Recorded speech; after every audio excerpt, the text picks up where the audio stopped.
One of my recent trips to the border, a reporter asked me, said, aren't the policies of Democrats more compassionate, more humane than you mean Republicans? And I just started laughing. I said, you know who doesn't believe that anymore? Democrats. Where's Joe Biden? Where's Kamala Harris? Where's even a single Democrat senator? Where's AOC? I assume she still has her white pantsuit. She just can't be bothered to cry in front of the Biden cages. Because with Trump no longer in the White House, suddenly the suffering of those kids doesn't matter.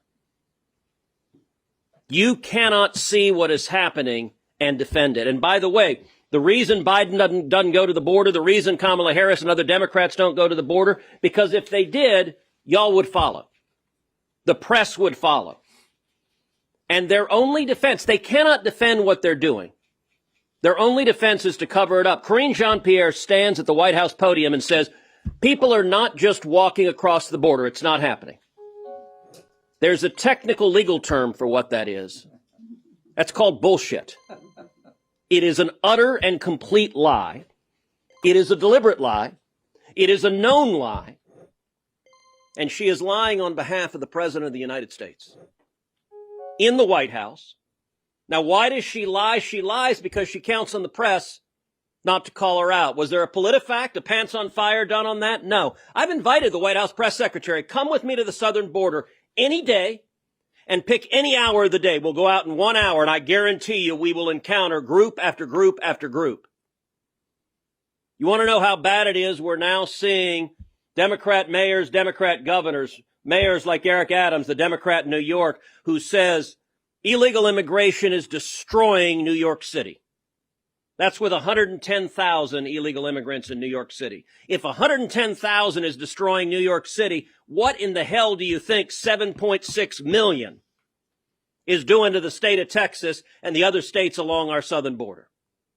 Now, these Democrats who are saying this, they can't quite muster up the strength to put the blame where it lies, which is at the feet of Democrats who are doing this deliberately. Instead, Mayor Adams blames, quote, that madman down in Texas, by which he means Greg Abbott. I have to admit, I was kind of offended he wasn't referring to me. But he blames Greg Abbott for putting a few thousand illegal immigrants on buses and sending them to New York City. The person who caused this crisis, his name is Joseph Robinette Biden Jr.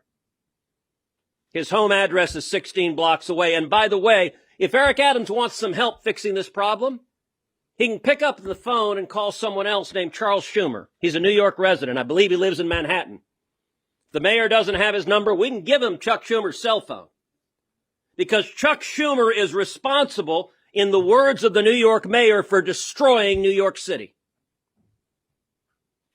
Look, some of y'all may have seen when Alejandro Mayorkas testified in front of the Senate Judiciary Committee. I asked him, I said, Mr. Secretary, how many migrants died last year crossing illegally? He said, I don't know. I have no idea. I said, of course you don't. The official numbers are 853, but you don't care about those dead bodies that appear in Texas every single day. I asked him how many children were brutalized by human traffickers. He said, I don't know. How many women were sexually assaulted? I don't know. How many people died of drug overdoses? As John Cornyn told you, it's more than 100,000.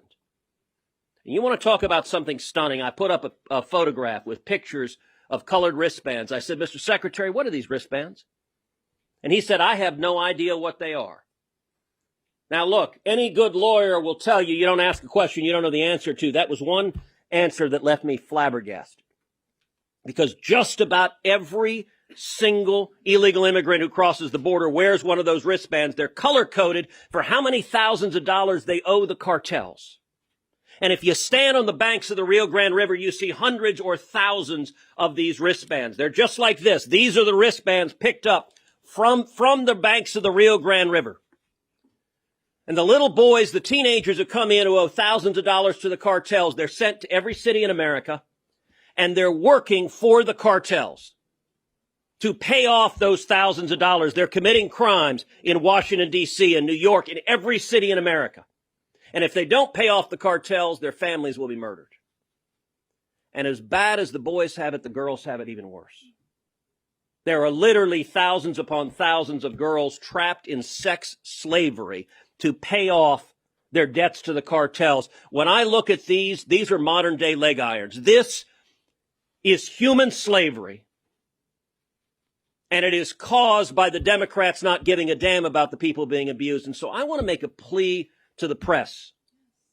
The reason the Democrats can do this, can look the other way, is because they're confident that the corporate media will not report on it, that they'll never have to answer questions about it. They'll never be confronted with the dead bodies, with the people being brutalized by these policies. So I want to make a plea to you. If you're not writing on it, if you're not running stories on it, if you're not telling what's happening, you are complicit in modern day slavery. This is indefensible. It's evil.